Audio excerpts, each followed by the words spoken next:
Boa tarde, pessoal. Hoje nós vamos dar uma revisada em ciências e vamos encerrar mais um tópico, né, que é sobre a água. Então, na última aula, vocês viram um texto sobre a geração de energia e chuvas, não é? A importância das chuvas para os reservatórios, né, para as usinas hidrelétricas produzirem energia elétrica, né? Então, eu vou só dar uma correção, fazer a correção do exercício, e aí durante a correção a gente comenta um pouco, tá?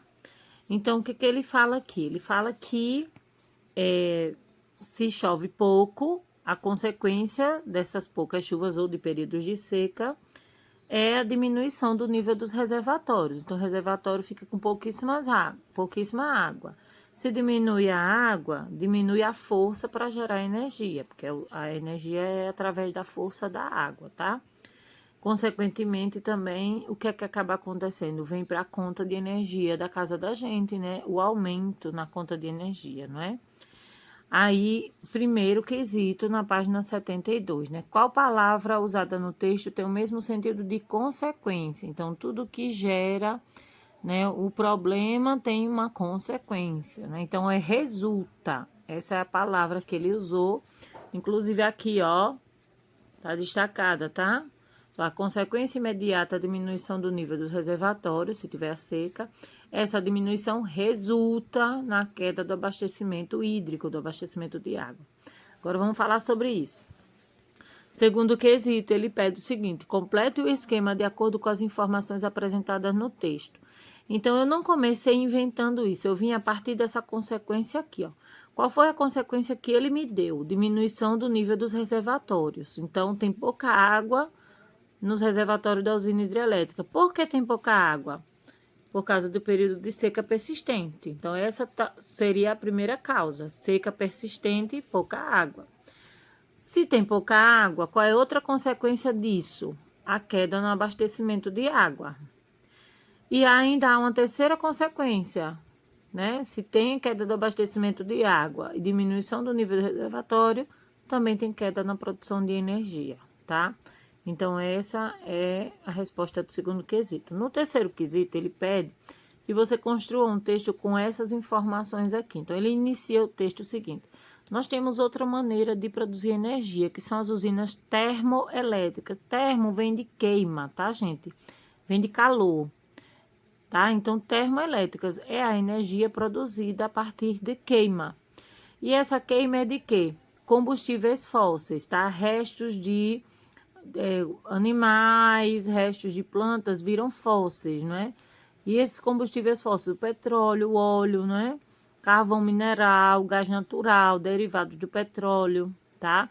Petróleo é um produto de fósseis, de restos de animais que ficaram há milhares e milhares de anos, né? Lá embaixo da terra. Então, ele é extraído, aquele óleo grosso, preto. Isso aí é refinado, aí vira gasolina, vira um bocado de produtos, vira plástico, tá? Tá bom, agora vamos voltar, né? Senão a gente perde o assunto. Então, as usinas termoelétricas. Aí ele me deu aqui, qual é a causa? Produção de energia nas usinas termoelétricas. Então, para produzir essa energia, qual é a consequência?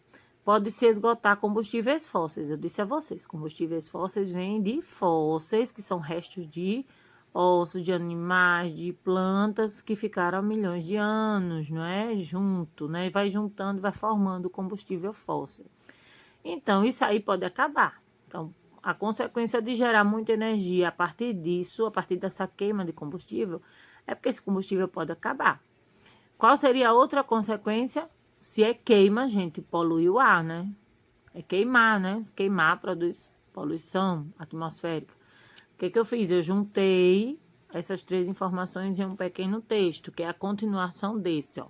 Nas usinas termoelétricas, muitas vezes a energia é produzida por meio da queima de combustíveis fósseis, como o carvão mineral, o gás natural e derivados do petróleo. A consequência da produção de energia com combustíveis fósseis é o esgotamento dessa matéria-prima e o aumento da poluição atmosférica, que é a poluição do ar, tá? Então, aqui a gente resumiu. A gente continuou o assunto, né? Vocês leram que vocês já tinham visto esse assunto. como é que pode fazer, né, para melhorar, né, para diminuir o gasto de água, né? O banho menor, limpar os pratos antes de lavar, usar a máquina de lavar com a roupa até cheia, né, para gastar menos água, porque se você lavar, vou usar a máquina pela metade hoje, aí amanhã pela metade de novo, depois pela metade de novo, só que o gasto de água é muito grande, tá? E aí vocês viram todas essas situações, né, de lavar a calçada com balde, não com mangueira, o carro também, né, para evitar o gasto de água. E aqui ele contou de um jornal, né, e falou sobre os vazamentos, né, que existe quase 40% da água tratada no Brasil é desperdiçada por conta de vazamento na tubulação, antes mesmo de chegar às casas. E ele pergunta aqui, vamos lá, ele pergunta no primeiro o seguinte: considerando como você usa água no seu dia a dia, liste as atividades que você pode economizar água. Eu coloquei 3, tá? Eu coloquei que no lugar de escovar os dentes com a torneira, eu posso usar um caneco com água, porque basta um caneco para escovar os dentes, para enxaguar a boca e tudo. Tomar banhos mais rápidos, abrir o chuveiro apenas no enxágue, né, na hora de enxaguar, e não ficar com ele aberto o tempo todo, né?